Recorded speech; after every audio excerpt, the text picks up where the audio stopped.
There were early offshoots of modern Christianity that theologians now retroactively refer to as Gnostics. And in some of these branches of Gnostic Christianity, they believe that worlds could exist in illusory states. I do not believe that this world is an illusion, that any of this physical 3D stuff is fake per se. That depends on your definition of fake.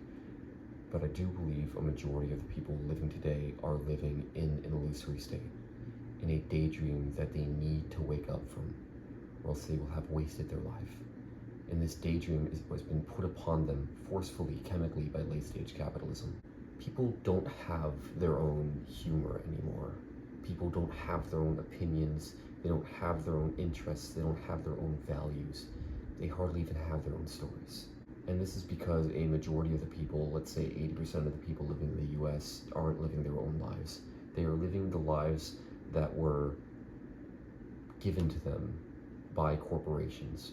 They are taking in constantly the messages that corporations want them to take in, the jokes that corporations want them to laugh at, the songs they want them to listen to, and the morals and ideas that corporations want them to believe. They don't question it. They do not. They're living in a dream walk, constantly taking in stuff that tickles the mind slightly, that on an intellectual level they can understand to be somewhat funny or somewhat interesting or have somewhat depth, but they are not experiencing things of actual consequence that make their heart stop, to make them think. A big example of this is modern psychology within the youth. I would say it's a pretty common notion that Instagram and TikTok have accelerated the rate at which young people are understanding psychological issues at a younger and younger point in their lives.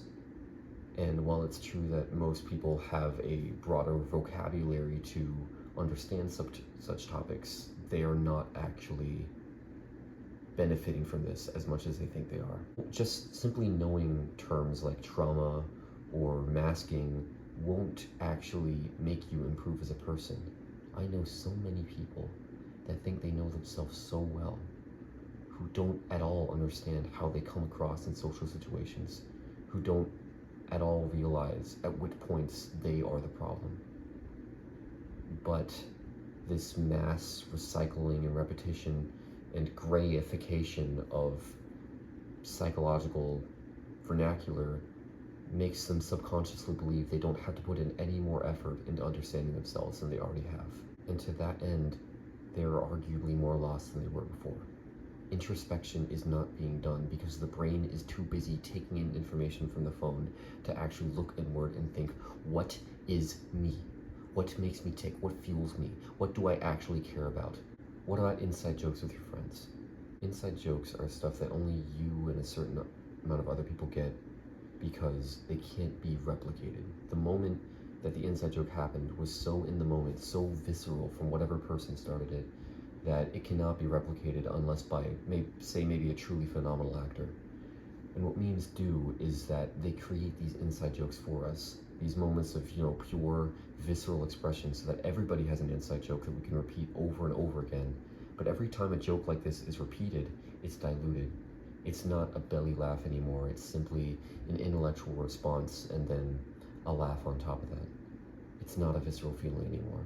But even then, focusing on the physical experience, the visceral experience of, say, having those laughs or having those near-death experiences or having whatever else makes you truly feel can be an overcorrection. You can't search for yourself by throwing yourself into dangerous situations more and more often. It is time to wake up. So here's something we can do.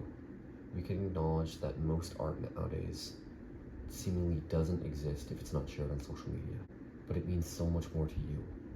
Please, make art and show it to nobody. Because when you're making something without an audience in mind whatsoever, you're making it for you. And these subconscious notions will guide your hand in whatever medium you choose. And when you keep it to yourself and do it over and over and over again, you will refine this and you will understand yourself more and more. You will understand that there's so much to do in life. that there's so many things that are just not worth putting any energy into, and so many other things that you need to put so much more energy into. It's time we wake up.